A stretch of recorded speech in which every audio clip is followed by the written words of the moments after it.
The cleaning cart's squeaky wheel echoed through the marble lobby of the Sentinel Tower at 2:17 a.m. Maya Torres had oiled that wheel twice this month, but it kept singing its off-key song through Chicago's most expensive residential high-rise. She'd learned to appreciate the sound. It announced her presence, made people comfortable. Nobody worried about the cleaning lady they could hear coming. That invisibility had kept her alive through 2 tours in Iraq, and a dishonorable discharge that still burned like acid in her throat. Now it kept her employed, kept her daughter Sophia in a decent school, kept them both in their small apartment on the south side, where gunshots were just a neighborhood ambiance. Maya pushed the cart toward the service elevator, her eyes automatically cataloging details that didn't belong. 3 cigarette butts near the marble planter, American spirits, crushed with a twisting motion that suggested nervous energy. The night doorman usually swept every hour. She checked her watch. 2:18 a.m. He was overdue. Her phone buzzed. Sophia, texting from the overnight at her friend's house. Mom are worrying again, aren't? Ooh. Maya smiled despite herself. Just checking you remembered your inhaler. Mom. I'm 14, not 4. Go clean something. She pocketed the phone and pressed the elevator button for the basement level. The building had 52 floors of luxury condos, but Maya knew the real power lived in the penthouse, floors 51 and 52, combined into a single residence that cost more than she'd earn in 3 lifetimes. Konstantin Volkov. She'd seen him exactly 7 times in the 8 months she'd worked here. Each time, the entire building seemed to hold its breath. He was courteous, distant, the kind of man who tipped generously at Christmas and never needed to raise his voice to command absolute obedience. Maya knew what he was. The other cleaning staff whispered about it in the break room, the shipping magnate who controlled everything that moved through Great Lakes ports, the philanthropist whose donations kept half of Chicago's cultural institutions afloat, the ghost who made problems disappear without leaving bodies behind. She'd served with men like him in the military. Officers who operated in the gray spaces between legal and necessary, who made decisions that kept soldiers alive but corroded souls. She recognized the weight he carried in his shoulders, the way his eyes tracked every exit even during casual conversation. The service elevator descended with a hydraulic hiss. Maya's hand automatically went to her keyring, fingers finding the small canister of pepper spray she kept next to her apartment keys. Old habits. The army had taught her hypervigilance, and the dishonorable discharge had taught her that protocol didn't always protect the righteous. The basement level opened to a concrete corridor lit by fluorescent tubes that hummed with electrical current. Storage units lined the walls. Each resident had space for furniture, seasonal decorations, the excess possessions that even luxury living couldn't accommodate. Maya pulled her card out and froze, a drop of blood on the concrete floor, fresh enough to still be wet, already darkening to rust at the edges. Her pulse kicked up, but her breathing stayed controlled. In Iraq, panic got you killed. She left the cart and followed the trail with careful steps, her rubber-soled shoes silent on concrete. The blood led to the maintenance corridor, a section only building staff accessed. The door should have been locked. It stood open. Maya's training screamed at her to call security. Her instincts, honed through watching officers make choices that sacrificed pawns to protect kings, told her that building security might be the problem. She pulled out her phone and switched it to video record, tucking it in her shirt pocket with the camera lens exposed. If something happened to her, at least there'd be evidence. For Sophia. The maintenance corridor smelled like rust and old water. The blood trail continued past the boiler room, past the electrical panels, toward the oldest section of the basement, storage areas that predated the building's luxury renovation.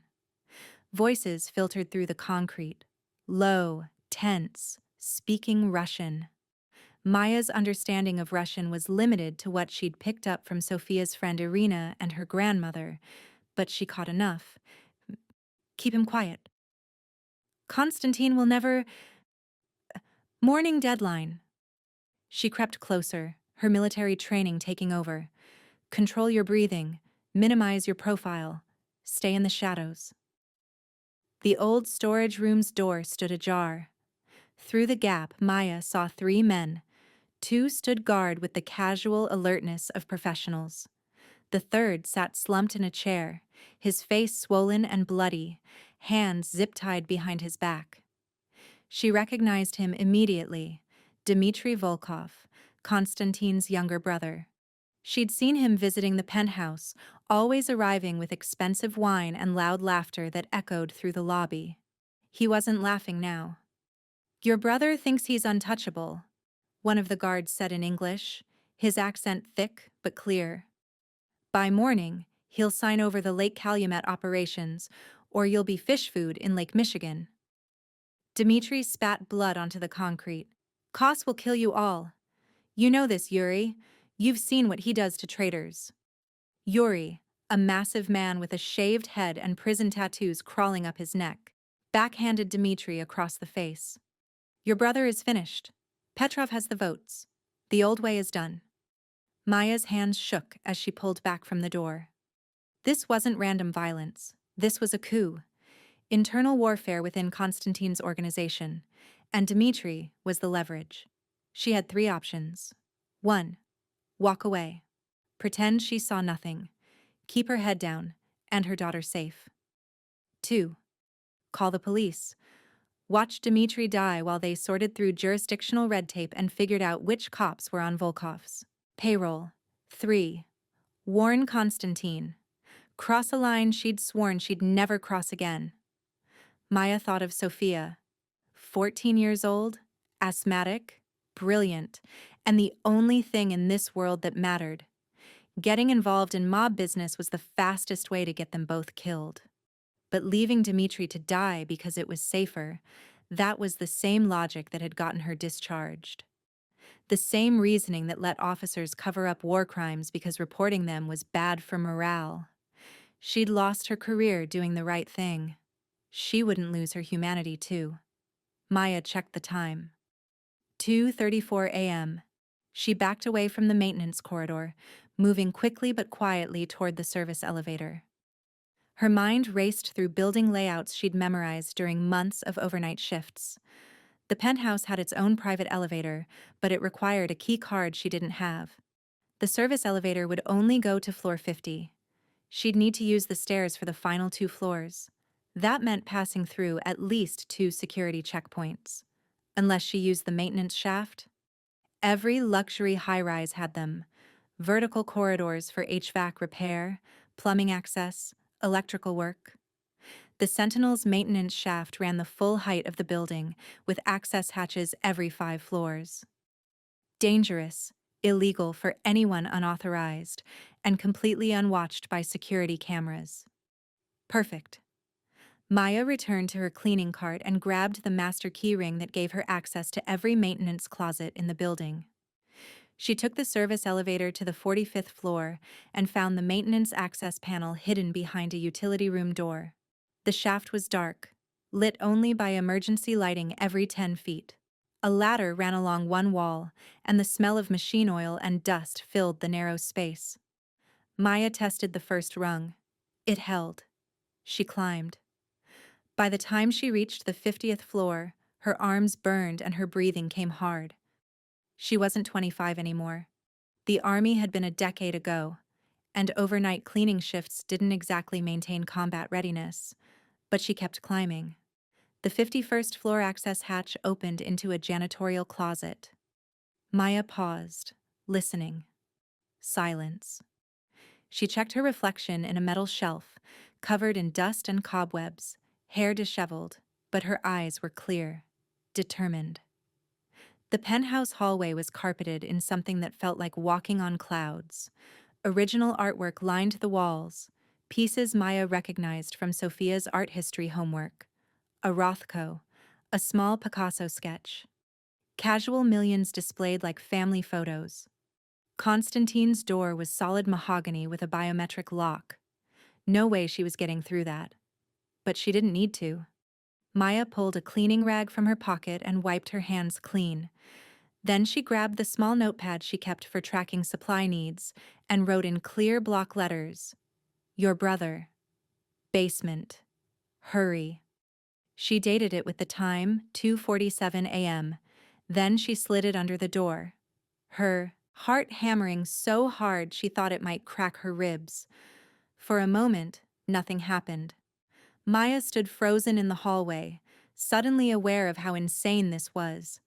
She'd just involved herself in a mob war based on overheard Russian and bleeding heart instincts that had already ruined her life once. The door opened. Konstantin Volkov stood in the doorway wearing dark slacks and an unbuttoned white shirt. No shoes. Reading glasses perched on his nose. He looked almost human, except for his eyes, glacier gray and absolutely lethal. He looked down at the note in his hand, then up at Maya. "Who are you?" His voice was quiet, controlled, but she heard the danger coiled beneath it like a snake preparing to strike. "Maya Torres, night cleaning supervisor." Her voice didn't shake. "Good. Your brother is in the basement maintenance area. 3 men. Armed. They're holding him for ransom. Lake Calumet operations. They mentioned someone named Petrov and a morning deadline." Konstantin's expression didn't change, but something flickered in those gray eyes. Assessment. Calculation. "Why should I believe you?" "Because I have a 14-year-old daughter and a dishonorable discharge, and the last time I stuck my neck out for someone, it cost me everything." Maya met his gaze directly. "I'm not doing this for you. I'm doing it because I saw someone who needs help, and I'm apparently too stupid to learn my lesson about minding my own business." The corner of his mouth twitched. Not quite a smile, but close. "Wait here." He disappeared into the penthouse. Maya heard low, urgent conversation in Russian. 30 seconds later, Konstantin emerged wearing shoes and a jacket. 2 men followed him, both built like professional fighters, both moving with the efficiency of military training. "Show me," Konstantin said. Maya led them to the maintenance shaft. Konstantin looked at the ladder and then at her with something that might have been respect. "You climb this?" "I'm a single mother working 3 jobs. Ladders aren't my biggest fear." One of the guards, a man with a scar bisecting his left eyebrow, spoke rapidly in Russian. Konstantin responded in kind, his tone sharp. Then he turned to Maya. "Ivan will escort you back to your apartment. You'll stay there until I contact you. Do not go to work. Do not leave. Tell no one what you saw. I need to pick up my daughter in the morning. Give Ivan the address. He'll bring her home safely." Maya's every instinct screamed not to trust these men with Sophia's location, but she'd already chosen a side the moment she wrote that note. She pulled out her phone and showed Ivan the address. He nodded and gestured toward the regular elevator. "One more thing," Konstantin said as Maya turned to leave. "What did you do to earn a dishonorable discharge?" Maya looked back at him.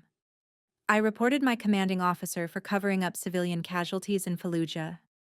Turned out he was the general's nephew, and I was just a sergeant. With delusions of justice." Konstantin studied her for a long moment.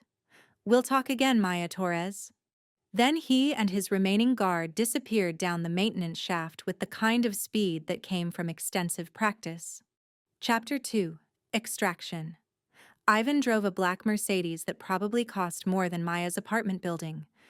He said nothing during the 40-minute drive to the south side, but she noticed how his eyes constantly scanned mirrors and side streets, how his right hand never strayed far from the jacket where she was certain he kept a weapon. The sun was rising when they pulled up to her building, a tired 3-story walk-up that desperately needed new paint and a structural engineer's blessing. Ivan parked and turned to her. "I wait outside.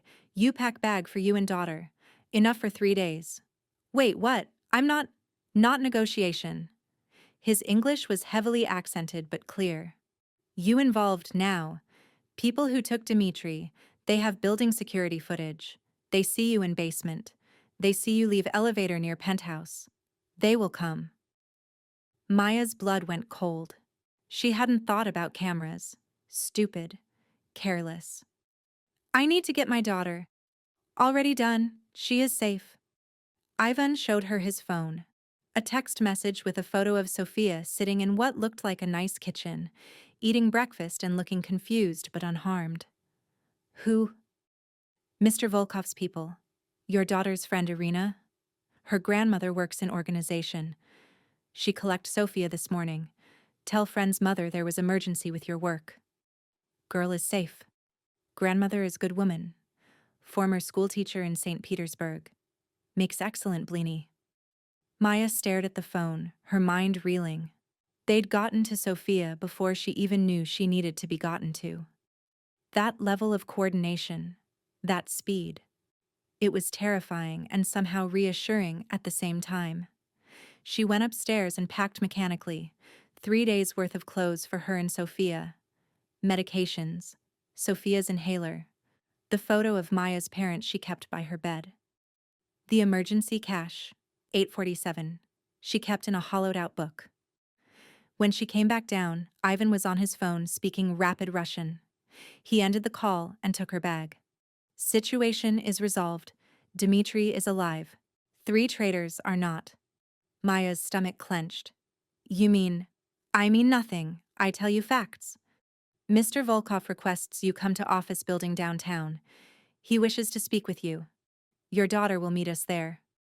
The office building was a glass tower in the loop, with Volkov Logistics International carved into the limestone facade. Ivan led her through a private entrance to a freight elevator that required a key card to operate. They emerged on the 15th floor into a space that looked nothing like she expected. Yes, there were expensive furnishings and original art, but the overall feeling was more professional than ostentatious. Floor-to-ceiling windows overlooked Lake Michigan. Several people worked, at desks in an open-concept space, all of them looking remarkably normal. Maya! Sophia ran across the room and threw her arms around her mother. Maya held her tight, breathing in the familiar scent of her daughter's coconut shampoo and feeling some of the tension leave her shoulders. Mom, what's going on? Mrs. Kuznetsova said there was an emergency, but she wouldn't tell me what. And then we came here, and she made me blini, which were actually really good and... I'll explain everything, baby. Are you okay? I'm fine, but you look terrible. When did you last sleep? A door opened across the room, and Konstantin emerged wearing a fresh suit, his hair still damp from a recent shower. He looked completely composed, as if he hadn't just orchestrated a violent rescue operation hours ago. Miss Torres, Sophia. He nodded to each of them. Thank you for coming. Please, join me in my office. The office was spacious but surprisingly understated. A large desk held 2 computer monitors and stacks of what appeared to be shipping manifests. Bookshelves lined one wall, filled with volumes in multiple languages. A small table near the windows held a chess set mid-game. Konstantin gestured to 2 comfortable chairs. Please sit. Would you like coffee? Tea? Answers, Maya said. I'd like answers. He smiled. A real smile that reached his eyes and transformed his face from intimidating to merely handsome. Direct. I appreciate this. Yes, you deserve answers. He sat behind his desk and folded his hands. My brother is alive because of you. He's currently receiving medical attention at a private facility. Broken ribs, concussion, various contusions, but he will recover fully. And the men holding him? No longer a concern. His tone made it clear the subject was closed. However, their operation was more sophisticated than anticipated. The people they worked for, a rival faction that has been challenging my organization, had compromised building security. They knew my brother would be visiting. They knew his schedule. They had inside information. Sophia fidgeted beside Maya. I'm 14, not 6. Is someone going to explain why we're talking to... She glanced at Konstantin. You? Your mother saved my brother's life. Konstantin's voice softened slightly when he addressed Sophia. Unfortunately, in doing so, she became visible to people who might wish to discourage such heroism. Oh God, Sophia whispered. Mom, what did you do? The right thing, Maya said firmly. Again. Konstantin nodded. Yes. And like last time, there are consequences. The security footage from the Sentinel Tower has been altered. You were never there last night. However, 3 people saw you before I could contain the situation. Those 3 are now being questioned. Maya's hands clenched in her lap. Meaning? Meaning we're determining who they've spoken to and what damage control is necessary. He paused. I won't insult your intelligence by pretending. You don't understand the reality of my business. You're former military. You know how these situations resolve. You're going to kill anyone who knows I was involved. I'm going to eliminate threats to someone who saved my brother's life. His gray eyes were completely steady. There's a difference. Sophia grabbed Maya's hand. Mom, I'm scared. I know, baby. Konstantin stood and walked to the windows, looking out over the lake. I'm offering you a choice, Maya Torres. You can accept my protection, relocation for you and your daughter, new identities, financial support until you establish new lives. Somewhere warm, perhaps. Florida? California? Dmitri particularly recommends San Diego. Or? He turned back to them. Or you can accept a position with my organization, legitimate employment with a substantial salary increase. Your military background, your observational skills, your clear thinking under pressure, these are valuable assets. You want to hire a cleaning lady as what? A bodyguard? I want to hire a former military police sergeant who served 2 tours in Iraq, earned a commendation for preventing a green-on-blue attack, and had the integrity to report war crimes at great personal cost. He returned to his desk. I had you researched this morning. Very thoroughly. You're overqualified for cleaning work, Ms. Torres. You took that job because it was all you could get with a dishonorable discharge. Maya felt Sophia staring at her. They'd never discussed the details of her military service beyond the basics. What kind of position? She asked carefully. Director of Security Operations. You would oversee physical security for all Volkov logistics properties and personnel. The legitimate ones, he added. I have other people for the illegitimate operations. And if I refuse? If I don't want protection or employment? If I just want to go back to my life? Konstantin's expression turned grave. Then I would respect your wishes and provide what assistance I could from a distance. But I would also strongly advise against it. You've made enemies today, Maya. Dangerous ones. They won't forget. Maya looked at her daughter. Sophia was trying to be brave, but fear showed in her eyes. The same fear Maya had seen in the mirror every day since her discharge. The fear of instability and insecurity, and constantly looking over their shoulders. Can I think about it? Of course. In the meantime, I've arranged for you to stay at a secure property. Separate bedrooms, full kitchen, security detail outside. Not a prison, he added quickly. You're free to leave anytime, but I would sleep better knowing you're protected while you consider your options. I need to call my other jobs. Explain. Already handled. You had a family emergency? Paid leave. He slid a business card across the desk. My personal number. Call anytime, day or night. I mean that literally. Chapter 3. The Safe House. The secure property was a townhouse in Lincoln Park that probably rented for more per month than Maya earned in a year. 3 bedrooms, 2 bathrooms, a kitchen stocked with enough food for a small army, and a security system that would make Fort Knox jealous. Ivan carried their bags inside while an older woman, the grandmother who'd made blini, fussed over Sophia in rapid-fire Russian and heavily accented English. You are too skinny. Your mother, she feeds you nothing? Come, come, I make lunch. You like pelmeni? Of course you like pelmeni. Everyone likes pelmeni. Sophia shot Maya a desperate look, but the grandmother, Mrs. Kuznetsova, was already pulling her toward the kitchen. Maya found herself alone in the living room with Ivan, who was conducting a security check with professional thoroughness. "You really don't have to stay," she said. "Mr. Volkov's orders. I stay until evening shift arrives." Evening shift? You have protection 24 hours, two-person teams, rotating every 12 hours, all ex-military, all loyal. He paused. "All understand. You are to be kept safe, not imprisoned. You want to leave? You leave. But we follow." Maya sank onto the couch, exhaustion finally catching up with her. She hadn't slept in 24 hours, and her body was beginning to register the fact. "Ivan, can I ask you something?" He looked up from checking the window locks. "Yes." "Why does Konstantin do this? Hire people like you? People with real skills? For what's basically criminal work? You're former military, right? Spetsnaz?" Ivan's scarred face remained impassive. "GRU, military intelligence. I come to America 12 years ago after certain problems with chain of command.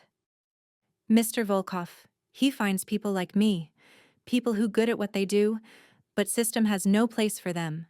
He gives us purpose. Family. Family that kills people.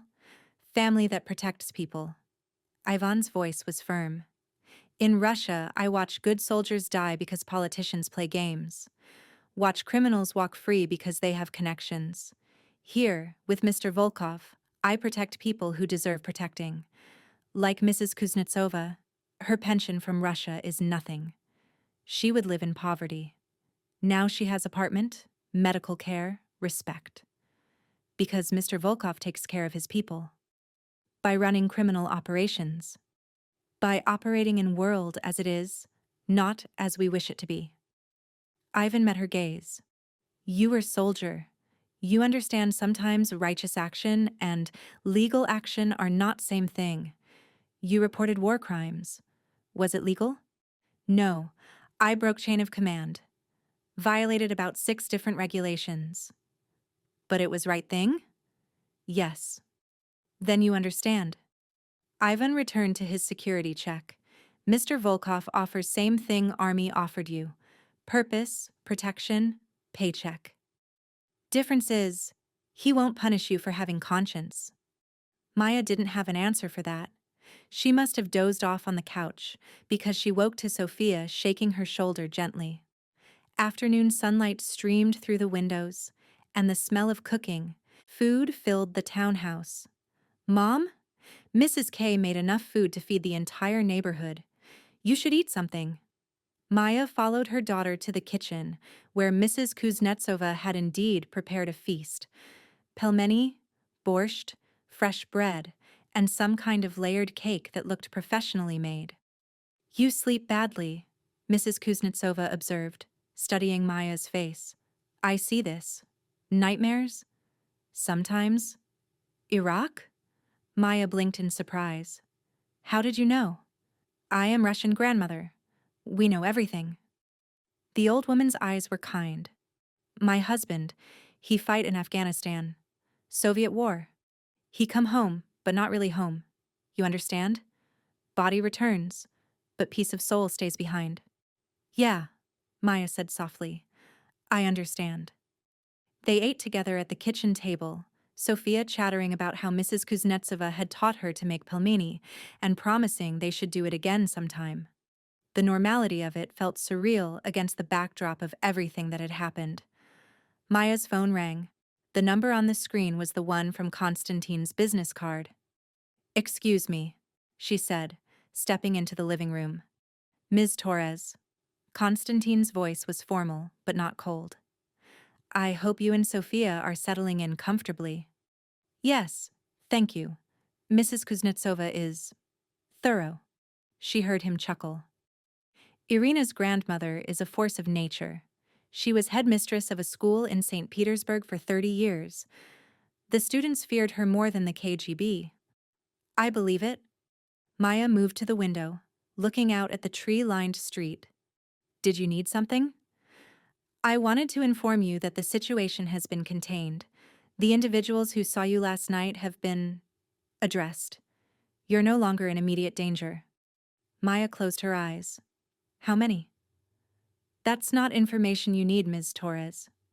How many people died because I tried to do the right thing? Silence on the line. Then, quietly. 3.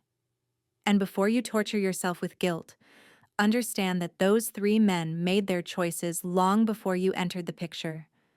They chose to betray my organization. They chose to torture my brother. They chose to compromise building security and put dozens of residents at risk. Your intervention simply accelerated the consequences of their own actions. That's a very convenient rationalization. It's the truth. But I understand if you don't believe me. He paused.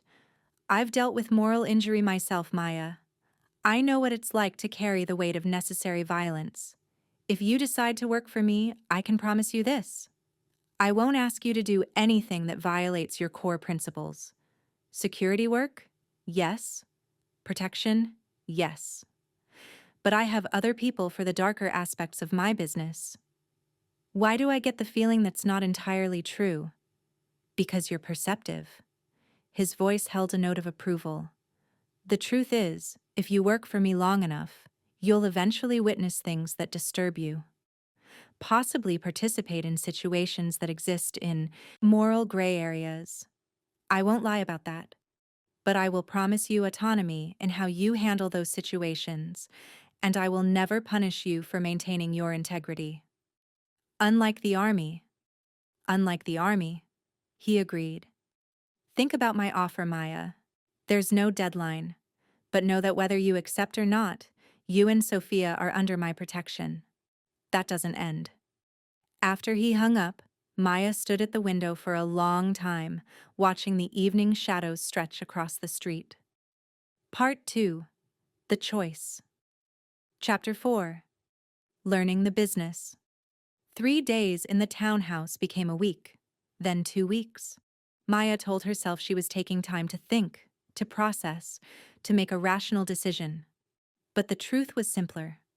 For the first time in years, she felt safe. Sophia thrived under Mrs. Kuznetsova's attention. The old woman had apparently decided they were her new project, and she attacked the goal of proper child-rearing with military precision. Sophia learned to make Russian dishes, practiced basic Russian phrases, and started doing better in school because someone was finally home to help with homework. Ivan rotated with other security personnel, all ex-military from various countries, all professional and surprisingly respectful. They became familiar faces. Dmitri, Ukrainian, former sniper, Carlos, Colombian Special Forces, disarming smile, and Yuki, Japanese, quiet but deadly efficient. Maya found herself relaxing incrementally, sleeping without the knife under her pillow for the first time since her discharge. Konstantin visited on day 16. He arrived in the late afternoon carrying a leather portfolio and 2 coffees from the expensive place down the street. "May I?" he asked, gesturing to the porch chairs. They sat overlooking the quiet street while Sophia did homework inside under Mrs. Kuznetsova's watchful eye. "I've been patient," Konstantin said, "but I need to know your decision." Maya wrapped her hands around the coffee cup, appreciating its warmth. October in Chicago was giving way to November, and the air had that knife-edged chill that promised brutal winter ahead. "Tell me about your legitimate businesses," she said. "The security job you're offering. Is it actually legal?" "Completely. Volkov Logistics International operates shipping and receiving through Great Lakes ports. We move everything from automotive parts to agricultural equipment. The security position would involve overseeing physical protection of warehouses, shipments, and personnel. Background checks on new hires, coordination with local law enforcement on theft prevention, all entirely legal." "And the illegal operations?"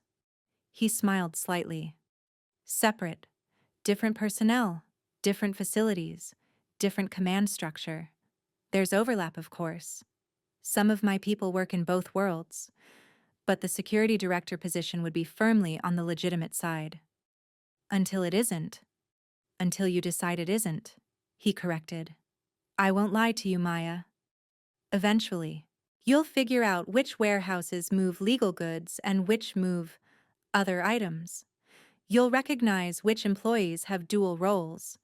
You'll be offered opportunities to expand your involvement if you choose. But that will be your decision, not mine. Maya studied him over her coffee. Why are you being so honest with me? Because you responded to truth when it ruined your career, and I respect that. He set down his cup. I've built my organization on loyalty and competence. You've demonstrated both.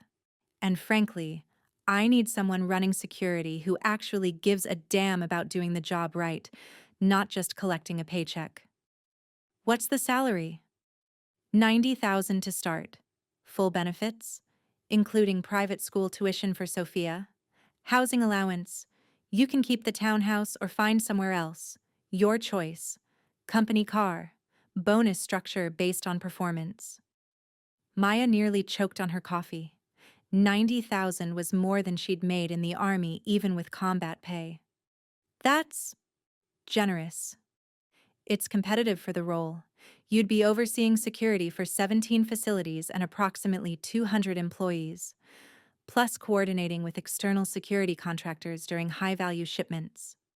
He pulled documents from his portfolio. This is the formal offer letter. Take your time reviewing it. Have a lawyer look at it if you want.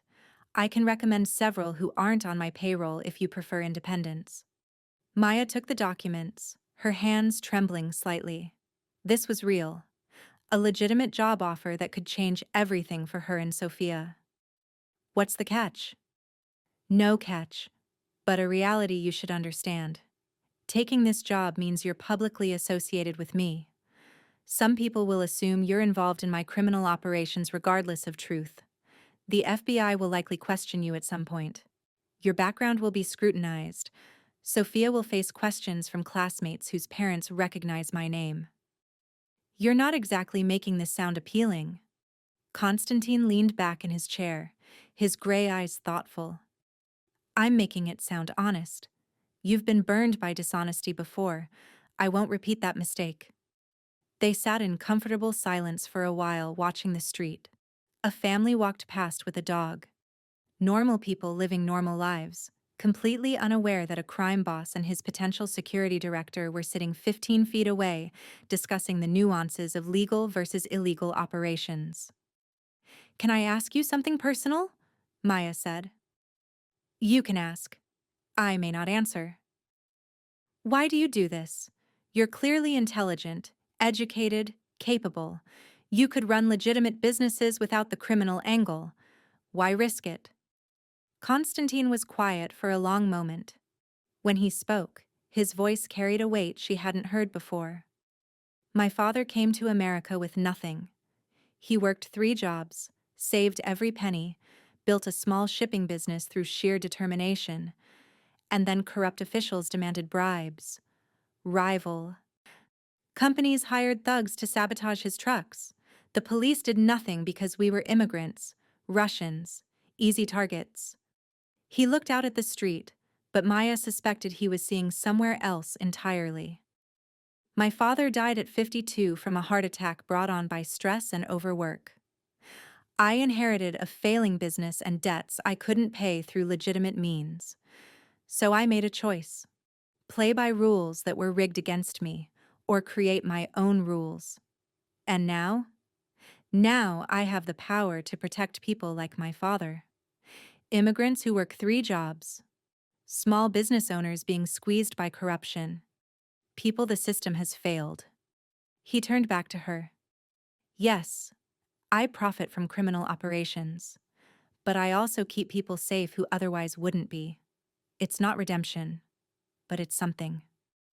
Maya understood that logic intimately.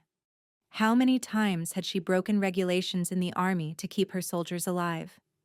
How many times had she looked the other way when officers bent rules to accomplish missions? I need to talk to Sophia, she said finally. This affects her too. Of course. Konstantin stood. One more thing. Whether you accept the job or not, I'd like to offer Sophia a place in our after-school program.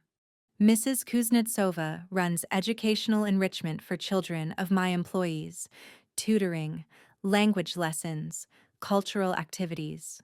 Sophia's grades have improved significantly in the past 2 weeks. I'd like that to continue. You're bribing me with my daughter's education? I'm offering your daughter opportunities she deserves regardless of your employment decision. His voice was firm. Mrs. Kuznetsova genuinely cares about Sophia. This isn't manipulation. It's family taking care of family. After he left, Maya sat on the porch for a long time, the job offer letter heavy in her lap. Chapter 5. Family Dinner. Maya decided to accept the job on a Thursday evening while helping Sophia with algebra homework. Not because of the salary, though, that helped. Not because of the security, though that mattered. But because she watched her daughter laugh with Mrs. Kuznetsova over a botched attempt at pierogi, and realized they'd found something neither of them had experienced in years: stability. She called Konstantin's number. I accept, she said when he answered. The security director position, I accept. I'm pleased. He sounded genuinely happy. When can you start? Monday? I should probably give notice at my cleaning job. Already handled. I purchased the cleaning company 3 days ago. You're officially on paid leave during your transition. Maya blinked. You bought the entire company? It was underperforming and poorly managed. I saw an opportunity. Several employees will be offered better positions in my organization. Win-win. He paused. Also, I'd like you and Sophia to join me for dinner this weekend. Dmitri insists on thanking you personally, and he's been annoyingly persistent about it. Konstantin, It's just dinner, Maya. My home. Private chef. Completely casual. Dmitri will be there with his wife and their daughter. Mrs. Kuznetsova will chaperone to ensure appropriate behavior. Think of it as meeting your new extended family. The word family kept coming up. Maya was beginning to understand it wasn't just rhetoric. Saturday evening found her and Sophia driving to Konstantin's home in Evanston. Ivan had offered to drive them, but Maya insisted on maintaining some independence.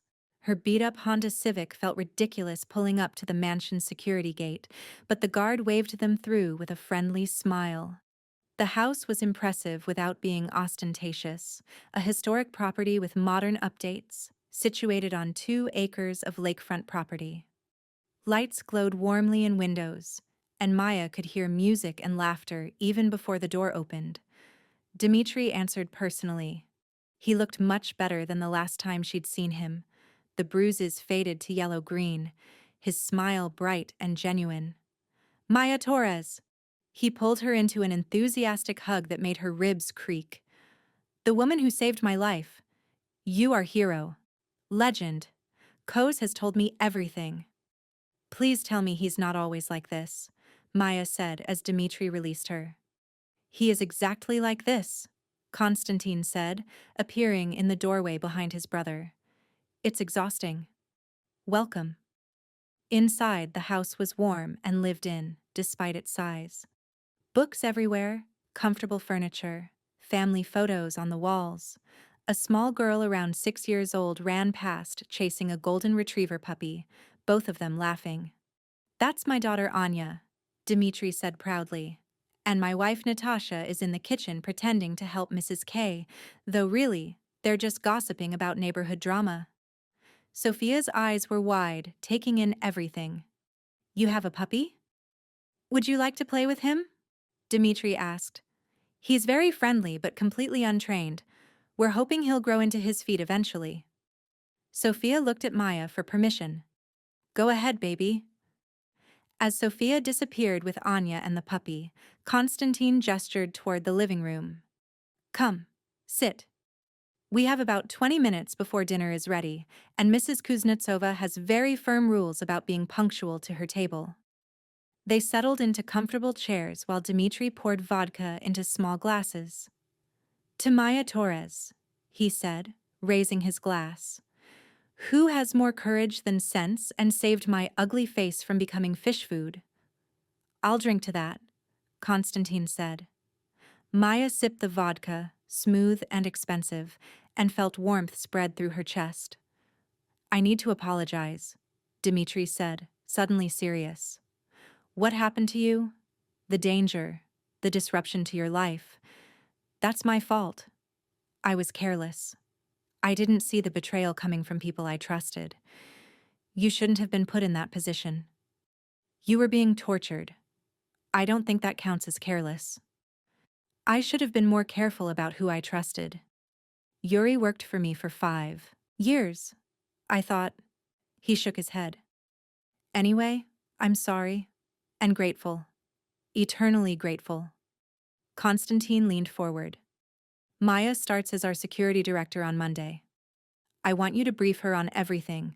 Our operations, our personnel, our vulnerabilities. She needs to understand the full picture. Everything? Dmitri raised an eyebrow. The shipping schedules for the Calumet warehouse, the roster for the protection details, the... Everything on the legitimate side? Konstantin clarified.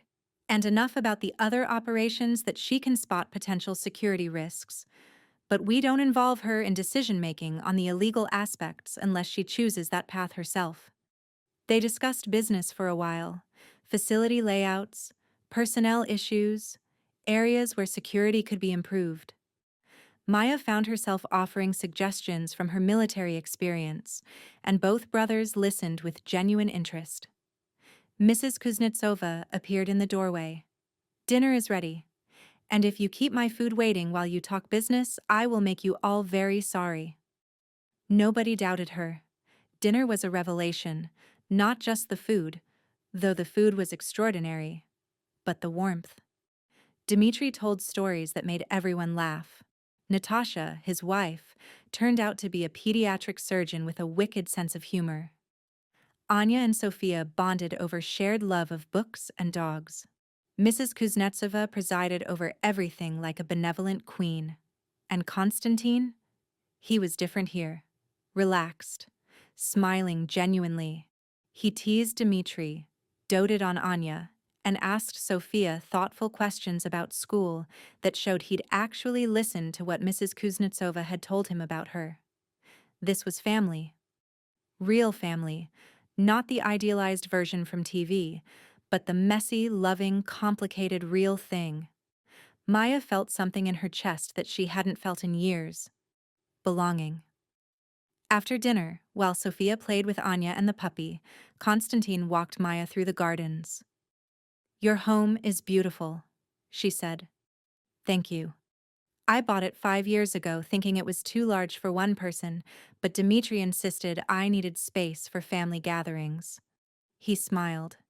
He was right, as usual. They reached a gazebo overlooking the lake. The water was dark, reflecting the lights from Chicago's skyline across the water. I want you to understand something, Konstantin said. What you saw tonight, this is what I'm protecting. Not territory or money or power. This, family, people I love who depend on me. I understand. Do you? He turned to face her. Because I need to know that when situations get complicated, and they will get complicated, you'll remember why we do this. Not for profit. Not for power. For them. Maya thought about Sophia's laughter during dinner, about Anya's innocent joy with her puppy, about Mrs. Kuznetsova's fierce love for all of them. I understand, she said again, and this time, she meant it completely. Part 3, Complications, Chapter 6, First day Monday morning. Arrived with November cold, and Maya's first day as security director of Volkov Logistics International. She dressed carefully, professional but practical. Blazer that concealed the concealed carry permit Konstantin had helped her expedite. boots with good traction, hair pulled back in a no-nonsense bun that kept it out of her face. Sophia ate breakfast while pretending not to be nervous. "You're going to be great, Mom." "Thanks, baby." Maya kissed her forehead. "Mrs. K will pick you up from school and take you to the after-school program, okay?" "I know. We've been over this like 6 times." Sophia rolled her eyes with peak teenage exasperation. "I'm fine. You're fine. Everything's fine. Now go be a badass security director." Ivan drove Maya to the main office, the same building where she'd met with Konstantin after the rescue. But today felt different.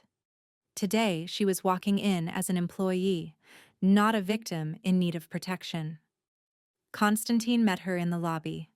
"Ready?" "As I'll ever be." He led her to the 15th floor where she'd been before. But now she noticed details she'd missed in her panic. The military-style precision of the office layout, the strategic positioning of desks for maximum visibility, the reinforced doors at key access points. "This is your office," Konstantin said, opening a door near the corner. The space was modest but functional. Desk, computer, filing cabinets, and a wall of monitors showing security feeds from various facilities. A window overlooked the street below, and Maya immediately noted the bulletproof glass.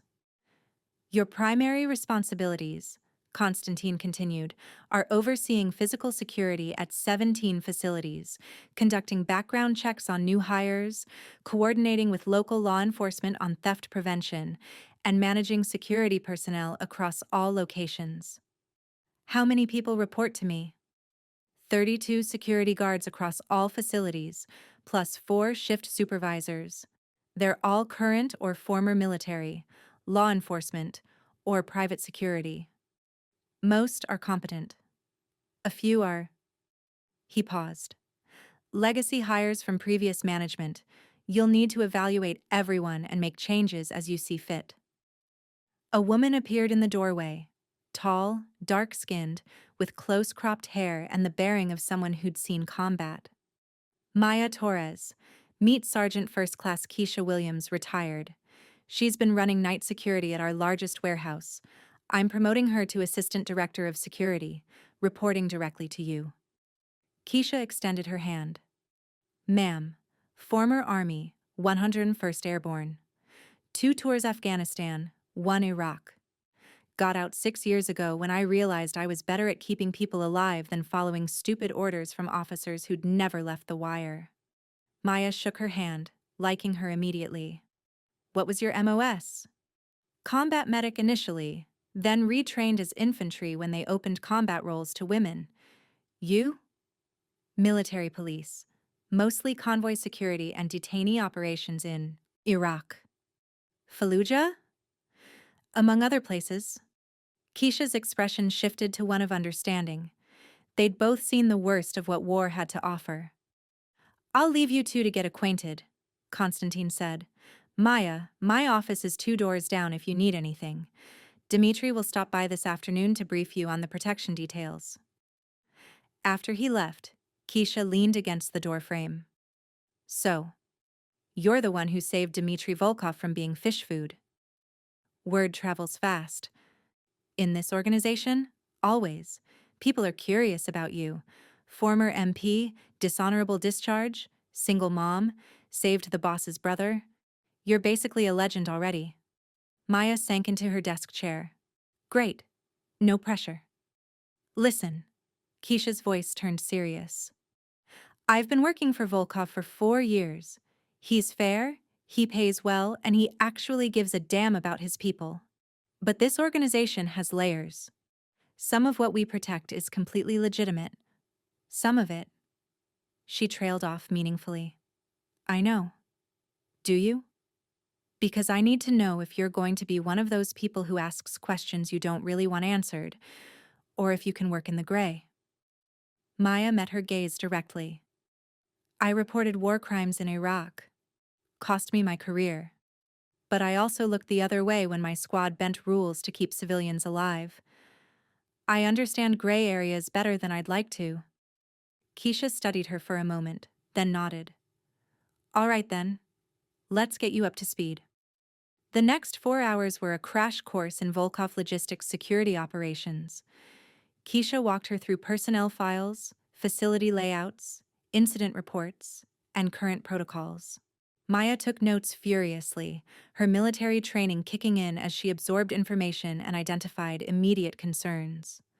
This warehouse on 95th Street, she said, pointing to a security report. 3 theft incidents in 2 months, all from the same sector. But no personnel action taken? That warehouse is special, Keisha said carefully. Mr. Volkov handles security there personally. Different protocols. Meaning it's not entirely legal? Meaning you should probably ask him directly if you want details. Maya made a note to do exactly that. Lunch arrived courtesy of Mrs. Kuznetsova, homemade soup and fresh bread delivered by a young man who introduced himself as Alexei, her grandson. Babushka says you must eat, he explained. She says you too skinny and Americans don't know real food. Also, she says your daughter Sophia is very smart and you should be proud. Tell her thank you. For everything. After Alexei left, Keisha smiled. Mrs. K has adopted you. Good luck getting rid of her now. She's like a Russian grandmother-shaped barnacle. Once she attaches, you're stuck for life. There are worse fates. Dmitri arrived at 2 o'clock carrying a leather-bound folder and his characteristic enthusiasm. Maya, first day. How is it? Are you loving it? Hating it? Plotting to run away? It's been 4 hours, Dmitri. Plenty of time to form strong opinions. I form strong opinions in 30 seconds. Koss says it's a character flaw. I say it's efficiency. He dropped into a chair and opened the folder. I'm here to brief you on protection details, the exciting stuff. For the next hour, Dmitri outlined the security procedures for himself, Konstantin, and other key personnel in the organization. It was more complex than Maya expected. Rotating drivers, varying routes, secure communications protocols, safe houses, contingency plans for various threat scenarios. We've had 3 serious attempts in the past 5 years, Dmitri explained, his voice losing its usual levity. 1 car bomb failed because the bomb maker was incompetent. 1 assassination attempt at a restaurant failed because Kos noticed the shooter's reflection in a window. And the recent kidnapping failed because you saw what you weren't supposed to see. You need better preventive measures, Maya said, studying the protocols. You're reactive, not proactive. All of this is about responding to threats, not identifying them before they develop. Dmitri leaned forward with interest. What would you suggest? Maya pulled out a blank piece of paper and started sketching. Intelligence gathering. You need people embedded in rival organizations, feeding you information about potential threats before they materialize. Early warning systems. We have informants. Not the same thing. Informants tell you what they think you want to know. Intelligence operatives tell you what you need to know. There's a difference. She continued outlining her suggestions. Better vetting procedures for anyone who got within 50 feet of Konstantin or Dmitri.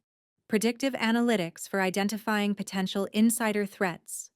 Improved coordination with legitimate law enforcement contacts. Dmitri listened with growing approval.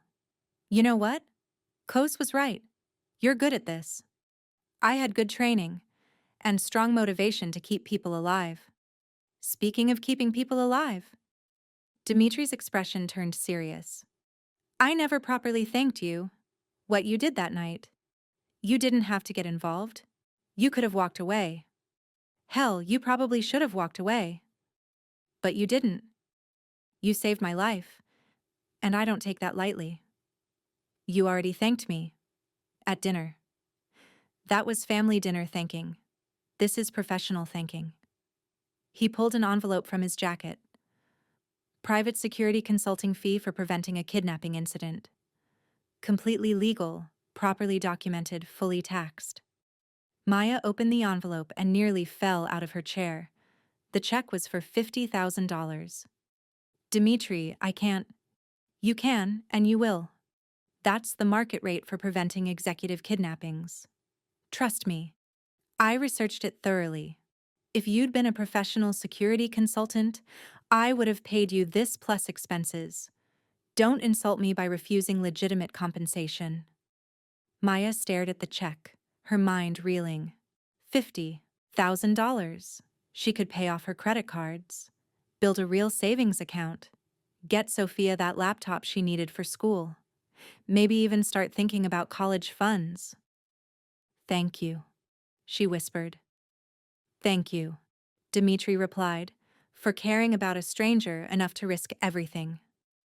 After he left, Maya sat at her desk for a long time, the check in her hands, tears running down her face. She'd made the right choice. Finally, after years of punishment for doing the right thing, the universe had rewarded her for it. Chapter 7. The FBI visit. 3 weeks into her new position, 2 FBI agents arrived at the Volkov logistics office. Maya was reviewing security footage from the warehouse on 95th Street, the one Keisha had said was special, when her phone buzzed with a text from the front desk. FBI here, asking for you by name. She'd known this was coming. Konstantin had warned her. But knowing something intellectually and experiencing it were two different things. Maya closed the security feed and stood, smoothing her blazer. Her concealed carry permit was legal. Her employment was legitimate. She had nothing to hide except everything she couldn't talk about. The agents waited in the conference room. A man and a woman, both in their 30s, both wearing the standard FBI uniform of dark suits and expressions that gave away nothing. Ms. Torres? The woman stood and extended her hand. Special Agent Jennifer Malik. This is my partner, Special Agent David Chen. Thank you for meeting with us. I wasn't aware I had a choice. You always have a choice, Agent Chen said. We'd just really appreciate your cooperation. They sat across the conference table from her, Chen pulling out a tablet while Malik opened a folder. We'll cut to the chase, Malik said. You recently accepted employment with Volkov Logistics International as Director of Security. Prior to that, you worked as a cleaning supervisor in a building where Konstantin Volkov resides. We'd like to ask you some questions about your employment history and your relationship with Mr. Volkov. Am I being investigated? We're conducting a general investigation into organized crime activities in the Chicago area. Your name came up in connection with several individuals of interest. Translation. They were investigating Konstantin, and she was collateral damage. I'm the director of security for a legitimate shipping and logistics company, Maya said carefully. My relationship with Mr. Volkov is professional. I oversee security at his business facilities. And before you held that position? Chen pulled up something on his tablet.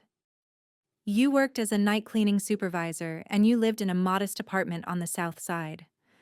Now you're making 6 figures and living in a townhouse in Lincoln Park. That's quite a promotion for someone with a dishonorable discharge.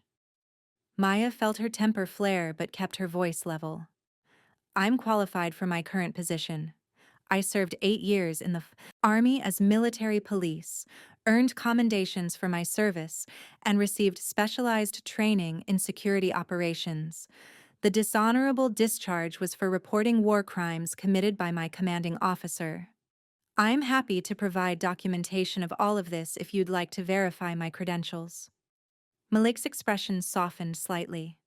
We're not questioning your qualifications, Ms. Torres. We're trying to understand the nature of your relationship with Konstantin Volkov. I'm his employee. Nothing more? Nothing more. Chen leaned forward. Here's what we know, Ms. Torres. On October 15th, there was an incident at the Sentinel Tower building where you worked. Gunshots were heard in the basement. Building security footage from that night shows multiple anomalies and gaps. 3 men who worked in building maintenance disappeared the same night. And within 48 hours, You and your daughter had relocated to a property owned by a shell corporation we've traced back to Volkov interests. Maya's heart pounded, but she kept her expression neutral. This was an interrogation, and she'd been trained to handle interrogations.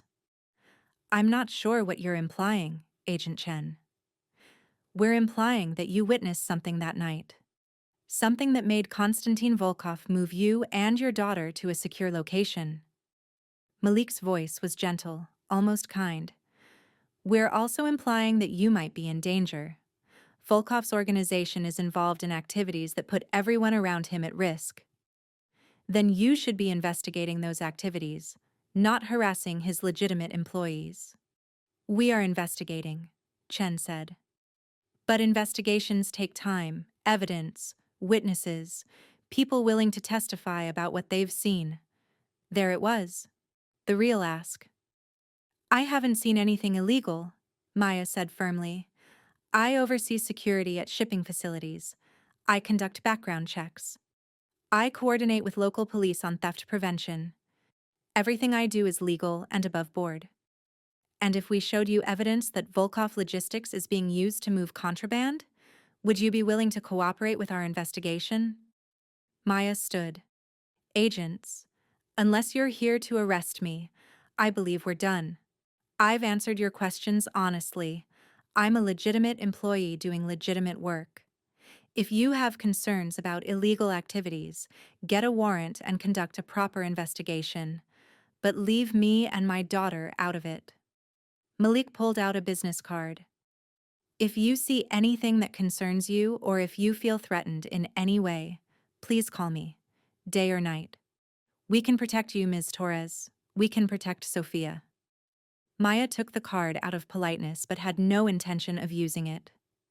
FBI protection came with strings, testimony, trials, witness relocation. She'd already rebuilt her life once.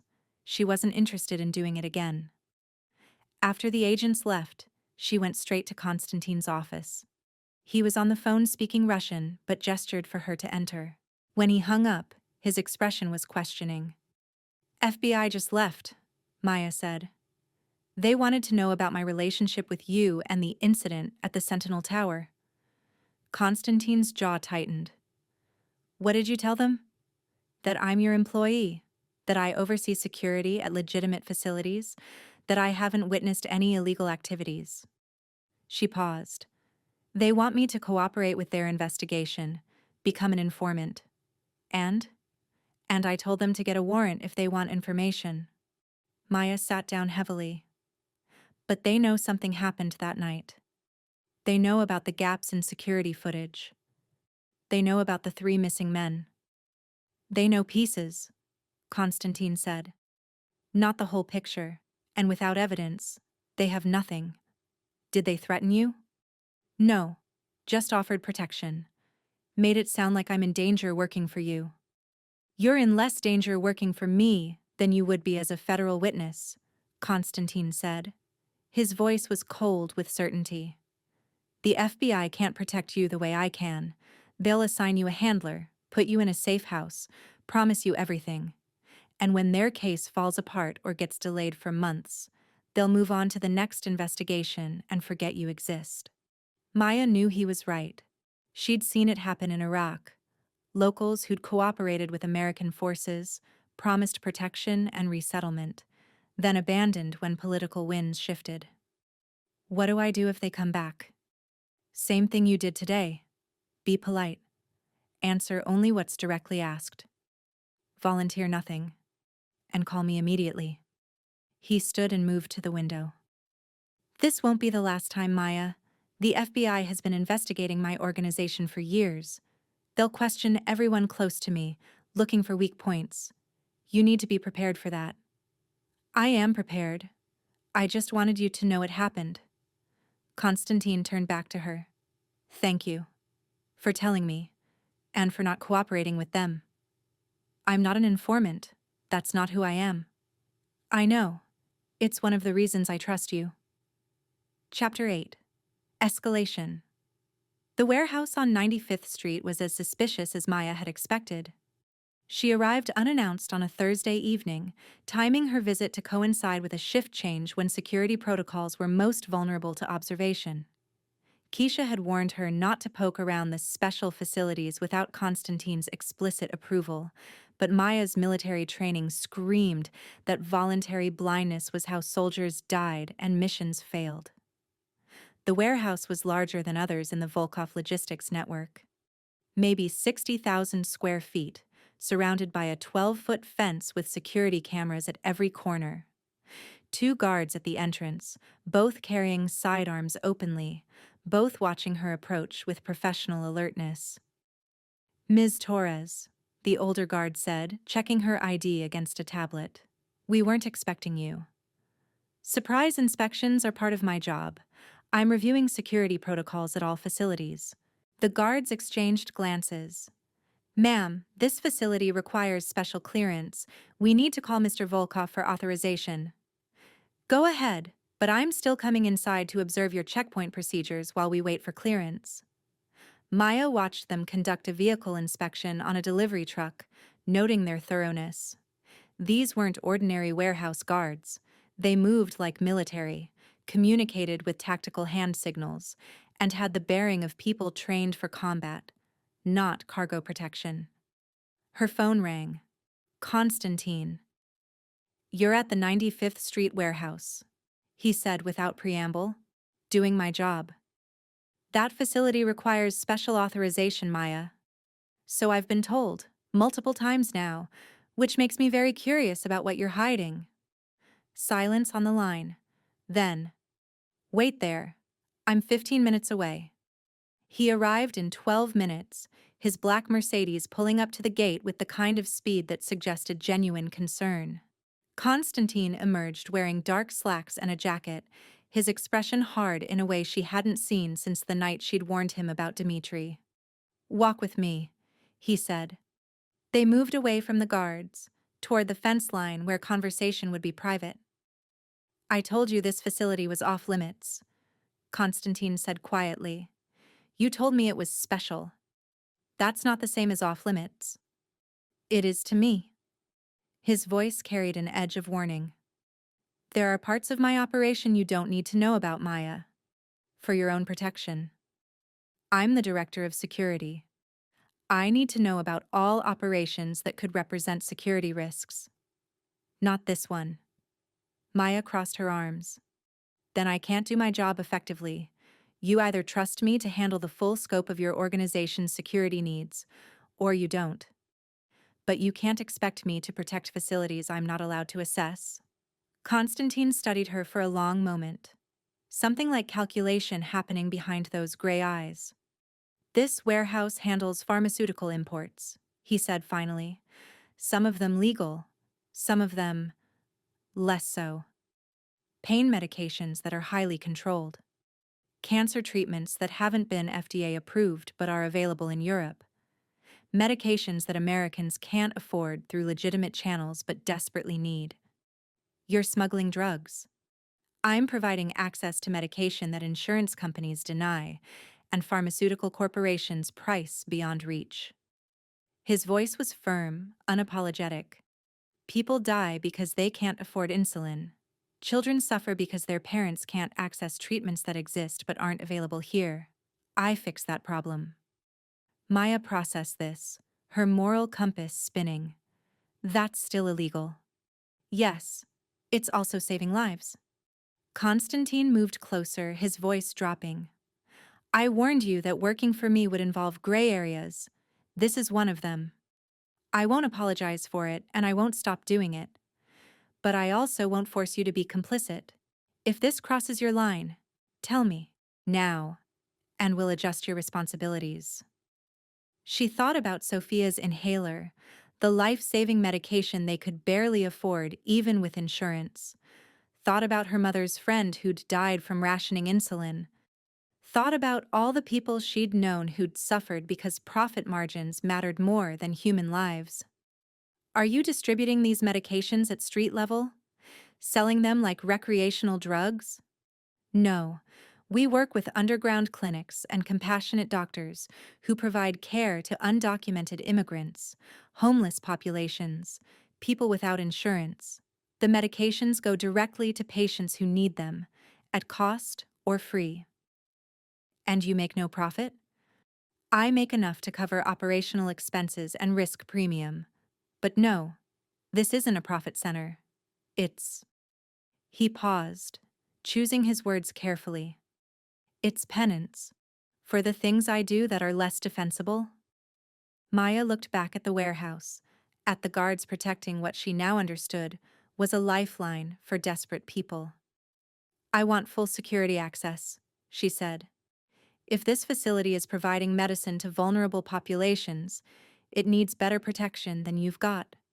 Those guards at the gate are good, but you need interior security, better surveillance systems, and a more sophisticated screening process for everyone who enters. If the FBI or DEA raids this place, people will die from lack of access to medication. Konstantin's expression shifted to something like approval. You're not going to refuse to work with this facility? I'm going to make sure it doesn't get raided. There's a difference. Maya met his gaze. I don't love that you're breaking federal law, but I also don't love that federal law lets people die because they're poor. So yeah, I'll help protect your gray area pharmaceutical operation, but I'm doing it for the patients, not for you. He smiled, a real smile that reached his eyes. I'll take it. They spent the next hour inside the warehouse while Konstantin explained the operation in detail. He wasn't lying about the medication distribution. Maya saw inventory lists showing insulin, inhalers, cancer medications, all priced at barely above cost. Saw contracts with free clinics and nonprofit health organizations. Saw the operation for what it was. Illegal, yes, but also genuinely helping people. The FBI will eventually figure this out, Maya said, as they reviewed security footage.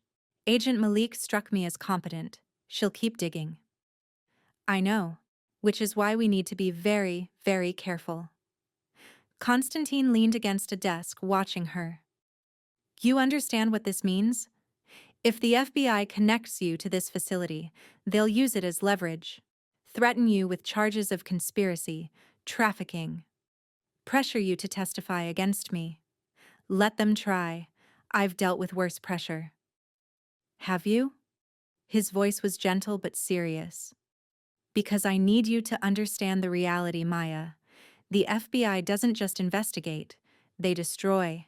They'll subpoena your bank records, interview Sophia's teachers, talk to your neighbors. They'll make your life hell trying to force cooperation.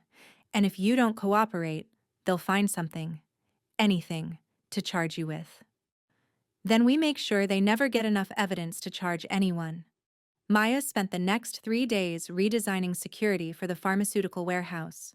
She implemented new screening protocols, upgraded surveillance systems, and created compartmentalized information structures so individual employees couldn't compromise the entire operation even if pressured by law enforcement. Keisha watched her work with a mixture of respect and concern. You know you just crossed a line, she said quietly as they reviewed the new security protocols. You're not just working for Volkov anymore. You're actively protecting illegal operations. I'm protecting people who need medicine from a government that's failed them. That's what you tell yourself, but the FBI won't see it that way. The FBI can go to hell. Keisha laughed. You know what? I like you. You're either incredibly brave or completely insane, but I like you. Why not both? That evening, Maya picked up Sophia from the after-school program and took her to dinner at their favorite Thai place, just the two of them, trying to maintain some semblance of normal life. Mom? Sophia said as she navigated pad thai with chopsticks. Are we in trouble? What?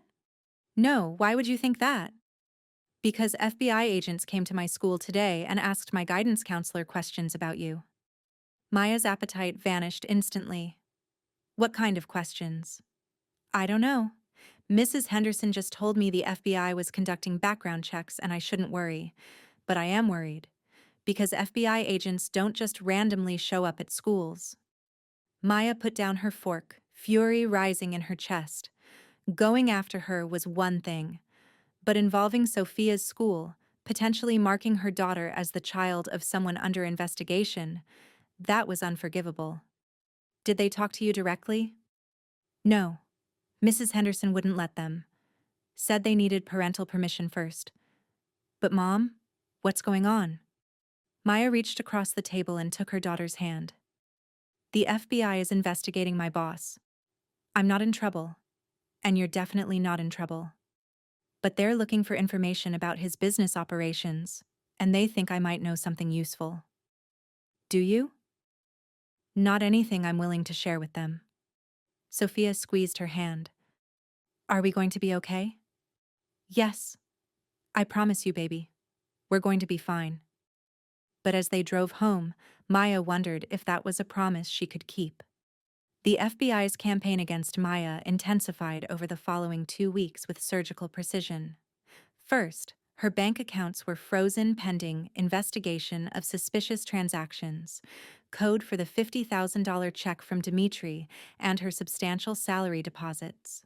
Maya had to use cash for everything while lawyers, Konstantin provided, fought to unfreeze her assets. Second, Agent Malik showed up at Sophia's school again, this time with a court order allowing her to interview students and staff about Maya's character and associations. Sophia came home in tears, reporting that 3 of her friends had been pulled out of class for questioning. Third, the IRS audited her tax returns going back 5 years. Maya sat in Konstantin's office on a Friday evening, exhausted and furious, while he listened to her recount the latest harassment. They're trying to break you, he said calmly. Standard FBI playbook. Apply pressure until you either cooperate or make a mistake they can exploit. It's working. Maya's voice cracked with emotion she'd been suppressing. Sophia is terrified. She thinks I'm going to prison. She asked me last night if we need to run away. Konstantin's expression hardened. What did you tell her? That we don't run from bullies, that we've done nothing wrong. She laughed bitterly. Except I have done things wrong. I've helped you protect illegal operations. I've looked the other way at facilities I know aren't entirely legitimate. I've become exactly what they're accusing me of being. You've helped sick people get medicine they can't afford. That's not the same as being a criminal. The law doesn't care about my intentions. Konstantin stood and moved to the window, his shoulders tense beneath his tailored suit. When he spoke again, his voice carried a weight she hadn't heard before. I'm going to make them stop. You can't make the FBI stop investigating you. No, but I can remove their leverage. He turned back to her. I'm going to offer them something bigger. A gift-wrapped case against a rival organization that's actually guilty of things worth prosecuting. Human trafficking, fentanyl distribution, extortion. Real crimes that deserve real consequences. Maya stared at him. You'd rat out a rival organization to protect me? I'd burn down half of Chicago to protect you and Sophia. His voice was quiet but absolutely certain. You saved Dmitri's life. You've proven your loyalty 100 times over. You're family now, Maya. And I protect my family. Even if it means betraying the code, the whole never talk to cops thing? There are codes, and there are codes. I won't testify against my own people. But handing the FBI a rival organization that deserves to be destroyed? That's strategy, not betrayal. Before Maya could respond, her phone rang. Unknown number. Ms. Torres? A male voice, nervous. This is Dr. Richards from Chicago General. Your daughter Sophia was brought in by ambulance about 20 minutes ago. She's stable, but we need you here immediately. The world tilted. What happened? She had a severe asthma attack at school. The paramedics said her inhaler was empty. She's on oxygen now and responding well, but we need to keep her for observation. Maya was already moving toward the door, Konstantin right behind her. I'm on my way. The drive to the hospital was a blur. Konstantin drove while Maya called the school, getting a confused secretary who knew nothing about an ambulance being called. Then she called Mrs. Kuznetsova, who reported that she'd picked Sophia up from school an hour ago, and Sophia had been fine. No asthma issues at all. Ice flooded Maya's veins. Where is she now? With me, at my apartment. We are making pelmeni. She is right here. You want to talk to her? Maya's heart hammered. Put her on, now. Mom. Sophia's voice came through, confused but healthy. What's wrong? Baby, are you okay? Any trouble breathing? No, I'm fine. Why? Maya's hand shook. Stay with Mrs. K, don't leave. Don't go anywhere. I'll call you back in 5 minutes. She hung up and looked at Konstantin. His face was granite. It was a setup, she said. Someone called me pretending to be from the hospital. They wanted to lure me somewhere. Konstantin was already on his phone, speaking rapid Russian. When he hung up, his voice was deadly calm. My people are going to Mrs. Kuznetsova's apartment right now. Security detail will stay with them until we understand what's happening. Who would do this? The FBI wouldn't. Not the FBI. Konstantin's jaw clenched. The Petrov faction. The people who took Dmitri. They're making a move. Maya's phone rang again. Same unknown number. She answered on speaker.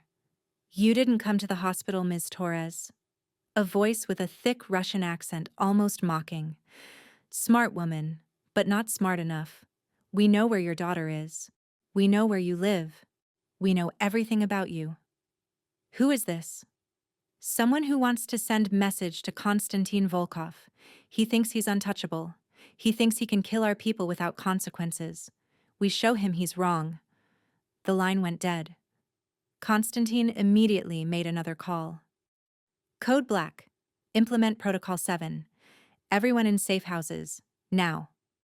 He pulled the car into a parking garage and killed the engine, then turned to Maya. Protocol 7 means everyone connected to me goes into secure locations until the threat is neutralized. Mrs. Kuznetsova and Sophia are being moved to a facility designed for exactly this situation. You'll join them within the hour. What about you? I'm going hunting. His voice was cold with lethal intent. They've made a mistake targeting you. They think it will make me weak, make me back down. Instead, it's given me justification to end this war permanently. Konstantin. You need to trust me, Maya. This is what I do. I end threats to my family. He pulled out his phone and showed her a text message with an address. This is where Sophia and Mrs. K are being taken. Memorize it, then I'm deleting the message. Ivan will meet you there with a security team. I'm not hiding while you... Yes, you are. His voice was firm, but not harsh. Because the best way to protect you is to eliminate the people threatening you. And I can't do that effectively if I'm worried about your safety every second. Maya wanted to argue, but she understood tactical reality. She was a liability in this kind of fight, not an asset. How long? 48 hours. Maybe less. He reached out and touched her face gently. I promise you, Maya, no one will hurt you or Sophia. Not while I'm breathing. Chapter 10. Sanctuary. The safe house was a converted firehouse in a quiet suburb, unassuming from the outside but fortified like a military installation inside. Reinforced walls, security cameras everywhere, and enough armed personnel to hold off a small army. Sophia ran into Maya's arms the moment she arrived. Mom, what's happening? Mrs. K won't tell me anything except we're having an adventure. Maya held her daughter tight, breathing in her familiar scent and feeling her heartbeat. Alive, safe, protected. We're just being extra careful, baby. Mr. Volkov has some business problems with dangerous people, and he wants to make sure we're safe while he handles it. Mrs. Kuznetsova appeared with tea and pastries, because apparently, even during security crises, Russian grandmothers insisted on hospitality. Sit, sit. You look terrible. When you last sleep, eat something. The next 36 hours existed in a strange suspended reality. Maya, Sofia, and Mrs. Kuznetsova occupied the upper floor of the firehouse while security personnel monitored the perimeter. Keisha arrived 6 hours in with Dmitri's wife Natasha and daughter Anya, all of them swept up in Protocol 7's comprehensive protection. Dmitri's with Konstantin, Natasha explained, her voice tight with worry. He said they were going to handle business. That's never good. Maya and Natasha took turns distracting the girls. Movies, board games, making elaborate meals that no one really had appetite for. Mrs. Kuznetsova told stories about growing up in Soviet Russia that were probably meant to be reassuring, but mostly reminded them that the old woman had survived far worse than this. Maya's phone buzzed once, early morning of the second day. A text from Konstantin's number, just 3 words. It's finished. Safe. She showed the message to Natasha, who closed her eyes in relief. Thank God. Thank God. 2 hours later, Konstantin and Dmitri arrived at the safe house. Both looked exhausted, their suits rumpled, but uninjured. Dmitri went immediately to Natasha and Anya, wrapping them in a fierce embrace. Konstantin found Maya on the firehouse's small balcony, where she'd gone for air and space to think. Is it really over? She asked without preamble. Yes. The Petrov faction no longer exists as an organized threat. His voice was matter-of-fact, discussing business logistics rather than what was almost certainly multiple deaths. How many?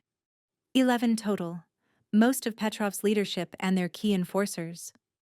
He leaned against the railing beside her. They made a critical mistake targeting you. It gave me political cover within the broader organization to respond with. Overwhelming force. Even families that were neutral in our conflict agreed that threatening civilians, especially someone who'd saved Dmitri, crossed an unacceptable line. Maya processed this. 11 people dead because she'd written a warning on a piece of paper months ago.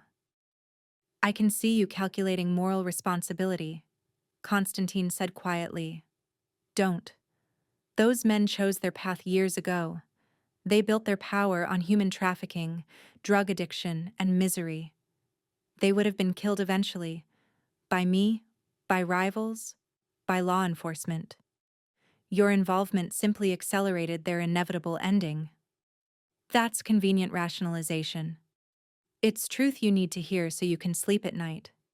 He turned to face her fully. Maya, you're not responsible for the violence in my world. You're responsible for the lives you've saved. Dimitri's, the patients who get medicine from the warehouse. Sofia, who has a stable life now. Focus on that. The FBI isn't going to stop investigating you. No. But they've lost their best leverage against you. With Petrov's faction gone, you're no longer in immediate danger. And I've had my lawyers submit formal complaints about the FBI's harassment tactics, freezing your accounts without cause, interrogating Sofia's teachers. It won't stop the investigation, but it will make them more cautious about targeting you specifically. Maya looked out over the quiet suburban street, so peaceful and normal. I crossed so many lines, everything I said I'd never do again after Iraq. Looking the other way, protecting illegal operations, becoming complicit in violence, and I did it anyway. You did it for Sofia, for stability, for a life where you're not constantly afraid. Konstantin's voice was gentle. That doesn't make you a bad person, Maya. It makes you human. Human? Right. She laughed without humor. I'm the director of security for a criminal organization. I help smuggle pharmaceuticals. I just spent 2 days in a safe house while you murdered 11 people to protect me. That's not what good people do. Isn't it? He moved closer. Good people protect their families. Good people help sick children get medicine. Good people stop traffickers and drug dealers from destroying communities. You've done all of that. The fact that you've done it through my organization rather than through law enforcement doesn't change the fundamental morality of your actions. That's... Maya stopped, because she didn't have a good counter-argument. You're very good at justifying terrible things. I've had years of practice. He smiled slightly. Come on, let's get you and Sophia home. Real home, not a safe house. Part 5. Resolution, Chapter 11. New Normal. 3 months after the Petrov crisis ended, Maya sat in her office reviewing security protocols for a new warehouse facility and realized something stunning. She was happy. Not the complicated, guilty happiness of knowing you should be grateful despite moral compromise, but genuine, uncomplicated contentment. Sophia was thriving. Her grades had jumped from B's to A's with Mrs. Kuznetsova's tutoring. She'd made friends in the after-school program, children of other Volkov employees who understood their unusual circumstances. She talked about maybe becoming a doctor someday, inspired by watching Natasha's work. Maya's work was challenging but fulfilling. She'd implemented security upgrades across all Volkov facilities, reducing theft and improving employee safety. The pharmaceutical warehouse had operated for 4 months without incident, providing medicine to 3 underground clinics serving immigrant communities. She'd even made peace with the FBI situation. Agent Malik still called occasionally, fishing for information Maya never provided. But the aggressive harassment had stopped after Konstantin's lawyers filed multiple complaints and threatened a lawsuit about the account freezing incident. You're smiling at spreadsheets, Keisha observed, appearing in Maya's doorway with coffee. That's either really good or really concerning. Just realizing that I'm okay. Better than okay. You've earned it. Keisha handed her the coffee and sat down. Speaking of earning things, there's a situation at the Northwest warehouse you should know about. One of the guards has been showing up drunk. I fired him this morning, but he made threats on his way out. What kind of threats? The I know things that could hurt Mr. Volkov kind. I've got it documented, and security escorted him off property. But given your background in threat assessment, I wanted your read on whether he's serious or just blowing smoke. Maya pulled up the guard's file. Marcus Wheeler, former Chicago PD, forced retirement after excessive force complaints, working for Volkov for 8 months, increasingly erratic performance reviews. He's got the profile of someone who might actually follow through, Maya said, studying the psychological indicators. Former law enforcement means he has connections. Drinking problem suggests impulse control issues, and threats on the way out indicate he doesn't think through consequences. So what do? We make sure he understands that following through would be the worst decision of his life. Maya pulled out her phone. And we monitor him for the next month to see if he makes contact with law enforcement or rival organizations. This was her world now. Threat assessment, security protocols, managing the complicated gray areas between legal protection and criminal enterprise. And somehow, she'd become good at it. That evening, she picked up Sophia from the after-school program and took her to dinner at Dmitri and Natasha's house, a weekly tradition that had developed over the past months. Maya, Sophia. Dmitri greeted them with his usual enthusiasm, pulling them both into a hug. Come, come. Natasha made her famous borscht, and Kos is already here boring us with shipping manifests. Konstantin sat at the kitchen table with Anya on his lap, reading her a story in Russian while Natasha cooked. The domestic scene was so far from the cold crime boss image that Maya sometimes forgot this was the same man who'd orchestrated 11 deaths to protect her. Uncle Kos, you're doing the voice wrong, Anya protested. The bear should sound scary. My apologies. Konstantin adjusted his voice to a theatrical growl. Is this better? Anya giggled. Yes. Sophia joined them at the table, leaning over to see the book. What story is it? Masha and the Bear, Konstantin explained. Classic Russian fairy tale. Would you like to hear? Yes, please. Maya watched her daughter, who'd been so afraid just months ago, sitting comfortably with a man the FBI considered a major criminal target. And she felt nothing. No conflict, no guilt, just gratitude that they'd found this strange, complicated family. Dinner was chaotic and wonderful. Dmitri told terrible jokes that made the girls groan. Natasha shared stories from the hospital that were both hilarious and horrifying. Konstantin remained mostly quiet, but Maya noticed how he watched everyone with genuine affection. After the girls went to play with Anya's new puppy, the adults settled in the living room with wine. "So," Dmitri said, his voice turning serious, "Maya, we need to discuss something with you." Maya's alert systems immediately activated. "That sounds ominous." "Not ominous," Konstantin corrected. "Important. The pharmaceutical warehouse has been successful beyond our projections. We're supplying medicine to 5 clinics now, helping approximately 800 patients per month." "That's wonderful." "It is. But it's also becoming too large to manage through existing structures. We need someone to oversee the entire operation, not just security, but logistics, distribution, coordination with clinics. Someone with integrity who won't be corrupted by access to controlled substances." Maya saw where this was going. "You want me to run the pharmaceutical operation." "We want you to legitimize it," Natasha said. "Create a nonprofit foundation that can accept donations, hire doctors, operate legally in every way except the sourcing of medications.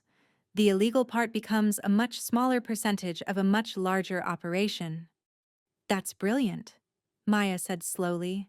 "If most of the operation is legal, law enforcement has less justification to investigate. And the patients get better care because we can hire medical professionals openly." "Exactly," Konstantin said.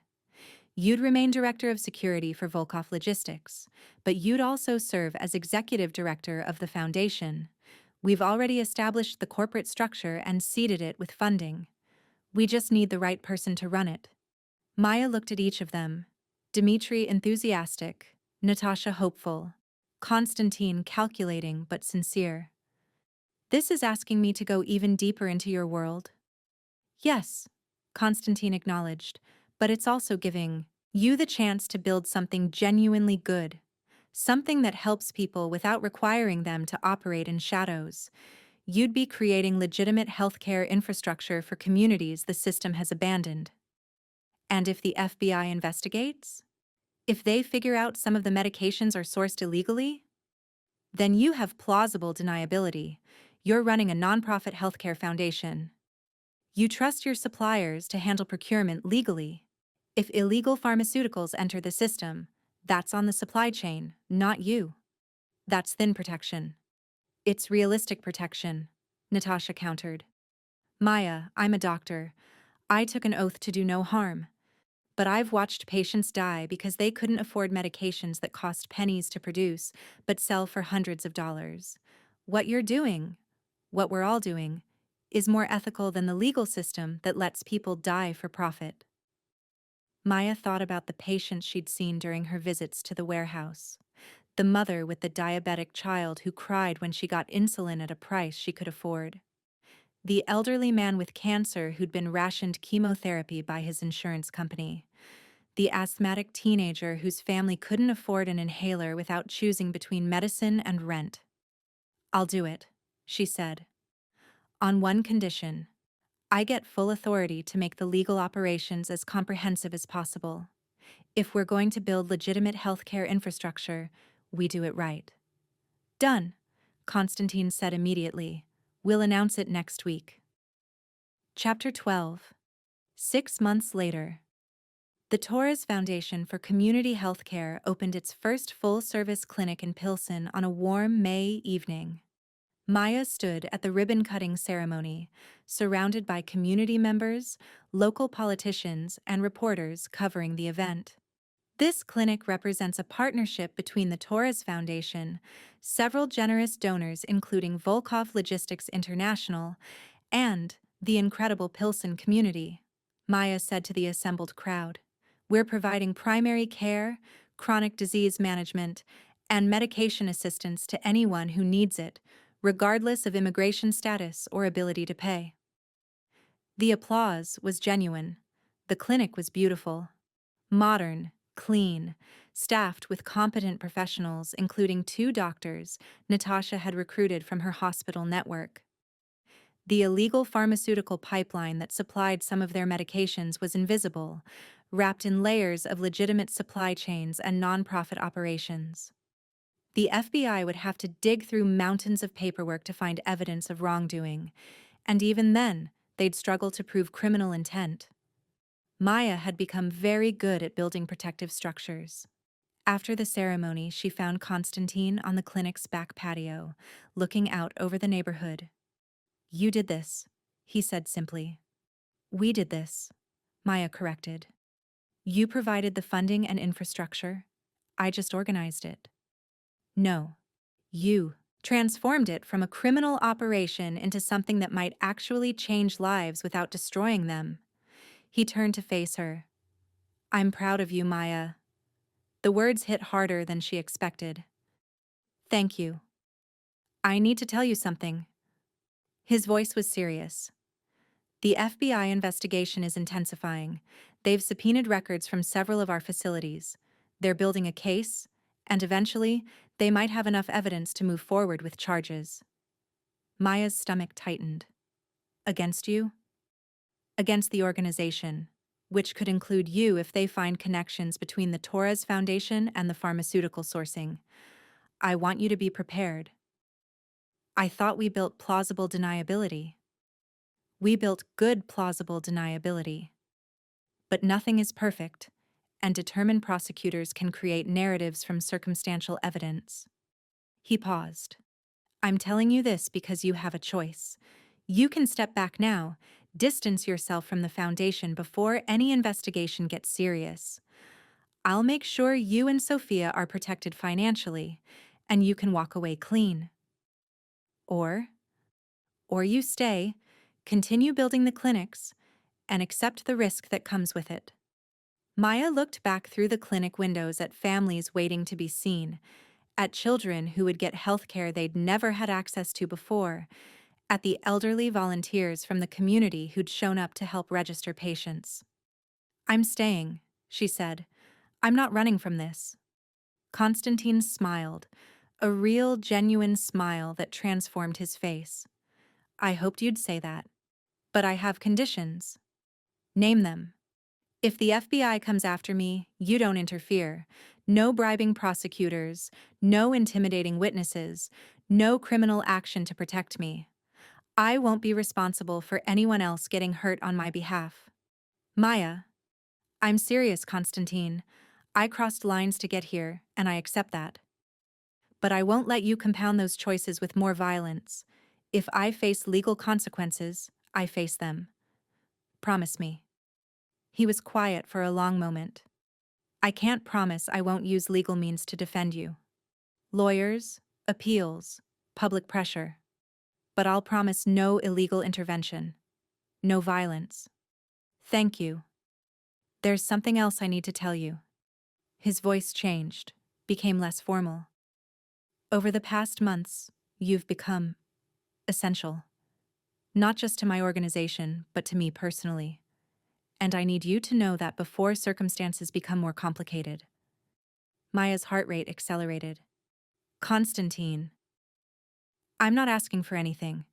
Just acknowledging reality. You saved my brother's life. You've built something beautiful out of something criminal. You've proven your integrity 100 times over. And somewhere in all of that, I started caring about you in ways that have nothing to do with business or gratitude." "That's..." Maya searched for words. "Complicated." "I know. You're my employee. You have a daughter to protect. You've already compromised enough of your principles without adding a personal relationship with a crime boss to the list." He smiled slightly. "But I wanted you to know, because honesty seems important between us." Maya stepped closer. "You want honesty? I think about you constantly. I worry about your safety. I find excuses to stop by your office even when I don't need anything. And it terrifies me because I'm supposed to be smarter than this." "Smarter than what?" Then falling for my criminal boss who's under FBI investigation and has murdered people to protect me. Those are valid concerns. But I'm falling anyway. The admission escaped before she could stop it. God help me, I'm falling anyway. Konstantin moved closer until they were almost touching. What do we do about it? I have no idea. I've been a single mother for 14 years. I've forgotten how this is supposed to work. We could start with dinner, just the two of us.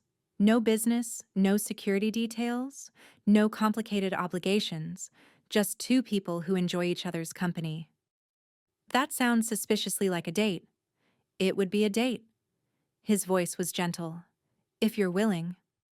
Maya thought about all the reasons this was a terrible idea. Then she thought about how she felt when he walked into a room, how his rare smiles made her heart skip, how safe she felt despite, or maybe because of, his dangerous nature. Saturday, she said. Sophia has a sleepover at Anya's house. I'm free. Chapter 13. Epilogue. 1 year later.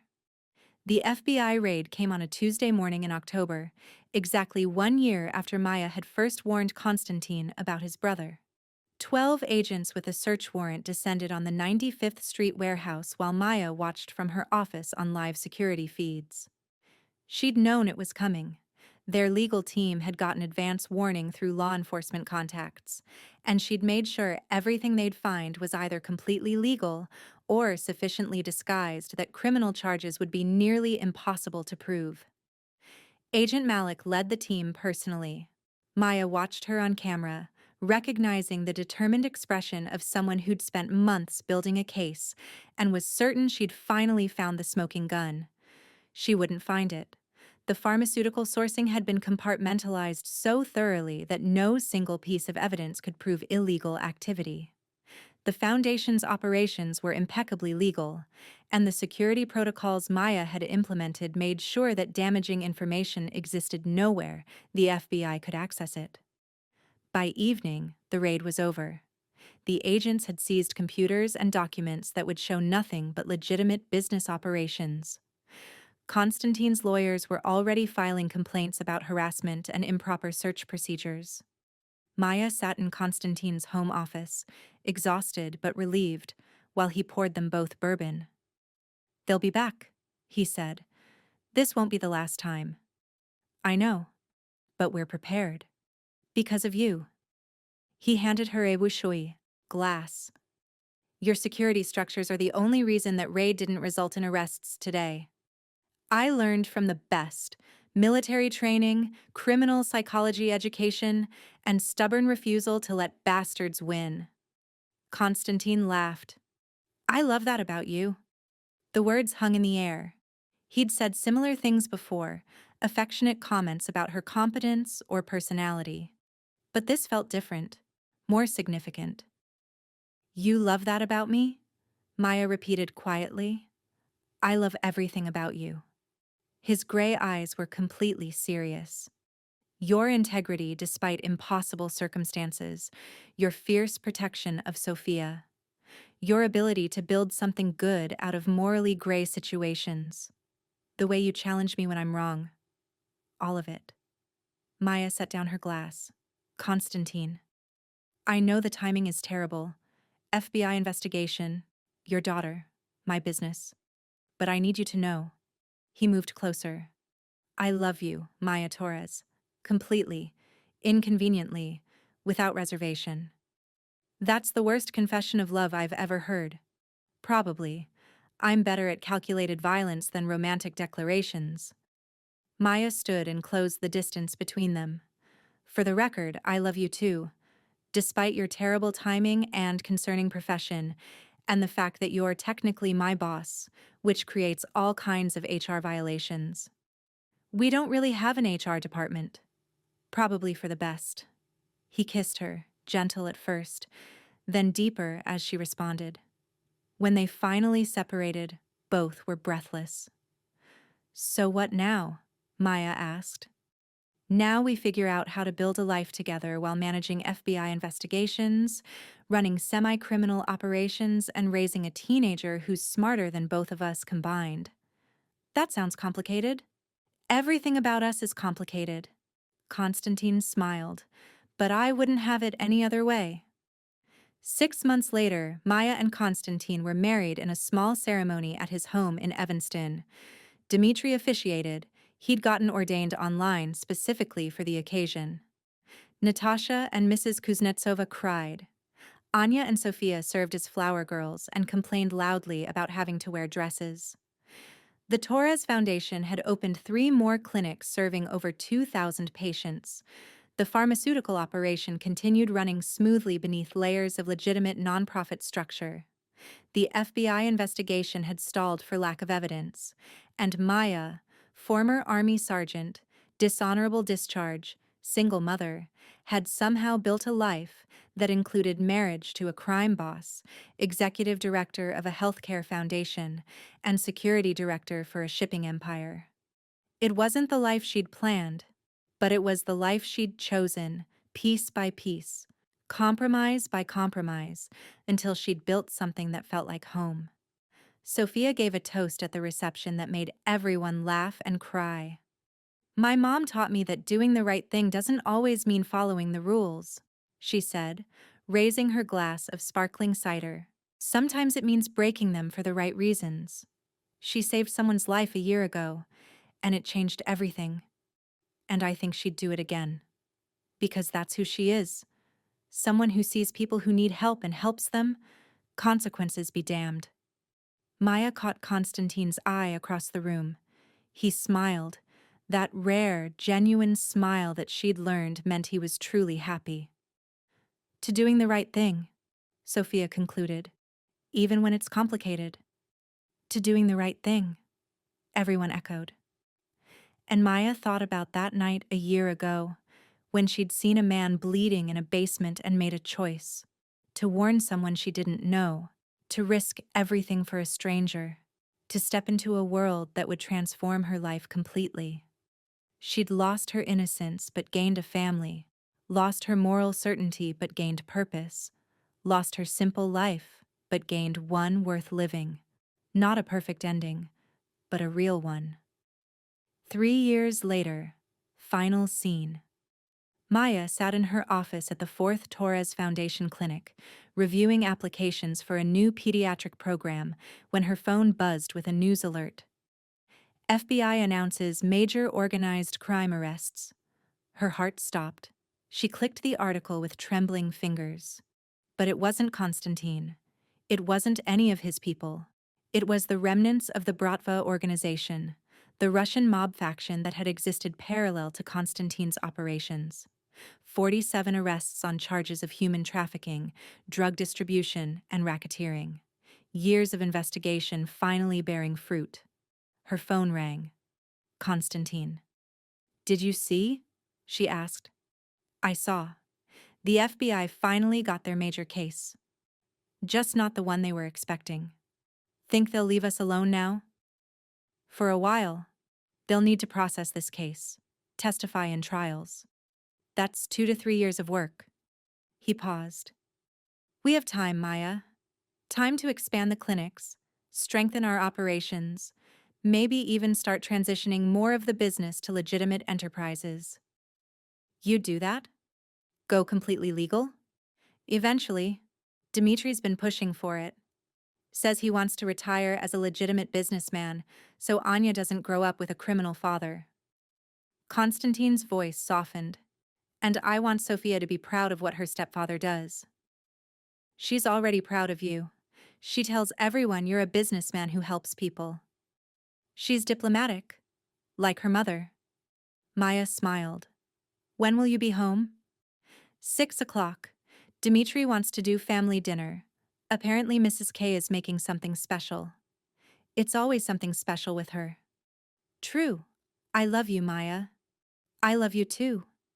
After hanging up, Maya returned to the applications, but her mind was elsewhere. 3 years since that night in the basement.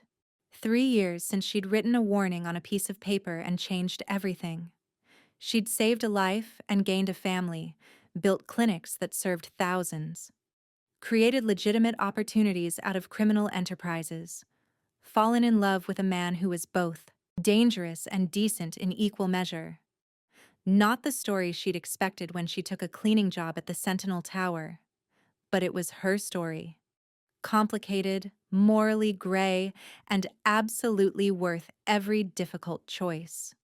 Sophia burst through the office door, home from school and full of teenage energy. "Mom, you'll never guess what happened. Mrs. K's grandson Alexei asked me to prom. Can I go? Please say yes." Maya laughed, pulled her daughter into a hug, and thought about how far they'd both come. "Yes, you can go. But we're having a serious talk about expectations and curfew first. Obviously, you're embarrassingly responsible." Sophia grinned. "It's one of your better qualities." Outside the clinic windows, Chicago glittered in afternoon sunshine. Patients filled the waiting room, getting care they couldn't access anywhere else. Somewhere across the city, Konstantin was finishing business that existed in the space between legal and necessary. And Maya Torres, former sergeant, current security director, healthcare executive, wife, and mother, had finally found the place where she belonged, right in the middle of the beautiful, complicated mess.